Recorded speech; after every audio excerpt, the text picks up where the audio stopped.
আসসালামু আলাইকুম জাজি কিচেনে আপনাদেরকে আবারও ওয়েলকাম জানাই। আশা করি আপনারা সবাই ভালো আছেন। আজকে আমি আপনাদের জন্য নিয়ে এসেছি চকলেট আইসক্রিম। চকলেট আইসক্রিম খেতে ভীষণ মজা। এই গরমের দিনে সবাই চকলেট আইসক্রিম খেতে খুব পছন্দ করে, বিশেষ করে অতিথি আপ্যায়নে এর তুলনায় হয় না।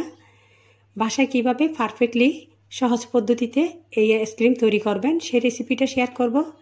রেসিপি শেয়ার করার আগে আপনাদের কাছে আমার একটা অনুরোধ, যারা আমার চ্যানেলে নতুন এখনও আমার চ্যানেলটি সাবস্ক্রাইব করেননি প্লিজ সাবস্ক্রাইব করে রাখবেন, পাশে থাকা বেল আইকনটি ক্লিক করবেন, তাহলে নিত্য নতুন রেসিপিগুলো আপনাদের মোবাইলে পেয়ে যাবেন।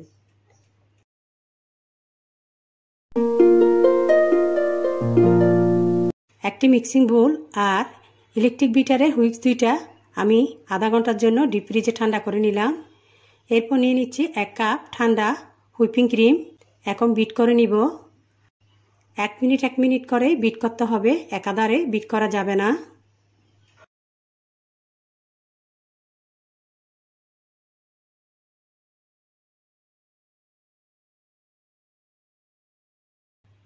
এখন দিয়ে দিচ্ছি 1/2 কাপ কনডেন্স মিল্ক। আবারও বিট করে নিচ্ছি।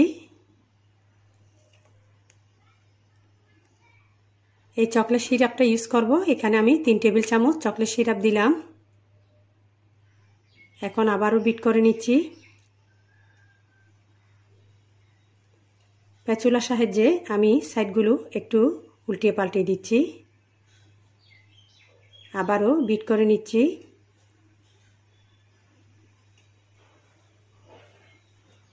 এখন এই কফিটা নিলাম, আমি এখান থেকে 1/2 চা চামচ কফি পাউডার দিয়ে দিব। খুব সুন্দর একটা ফ্লেভার আসবে।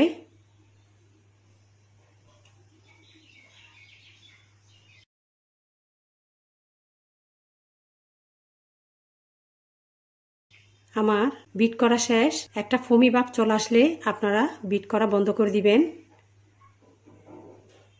এখন একটা বক্সের মধ্যে আমি নিয়ে নিব আস্তে আস্তে। এখন একটি বক্সে ঢেলে নিচ্ছি। দেখুন, এখন এই বক্সটা ঢাকনা বন্ধ করে আমি 7-8 ঘন্টার জন্য ডিপ ফ্রিজে রেখে দিব। 8 ঘন্টা পর আমি বক্সটা বের করে দেখলাম আইসক্রিমটা সুন্দরভাবে সেট হয়ে বসে গেছে। দেখুন, এখন আমি একটা চামচের সাহায্যে বাটিতে উঠিয়ে নিব। ঠান্ডা ঠান্ডা খেতে ভারী মজা লাগে। এখন ভীষণ গরম। আমি একটু চকলেট সিরাপ দিয়ে সাজিয়ে নিচ্ছি। দেখতে যেরকম ভালো লাগতেছে, খেতে খুব মজা। আপনারা বাসায় ট্রাই করে দেখবেন, ফ্রেন্ডস এবং ফ্যামিলির সাথে শেয়ার করবেন। আমি খুব অল্প উপকরণ দিয়ে আপনাদেরকে এই চকলেট আইসক্রিমটা শেয়ার করলাম। আশা করি আজকের রেসিপিটা আপনাদের ভালো লেগেছে। যদি ভালো লেগে থাকে তাহলে লাইক, কমেন্ট, শেয়ার করবেন। এই ধরনের ইজি রেসিপি পেতে আপনারা অল টাইম আমার সাথেই থাকবেন।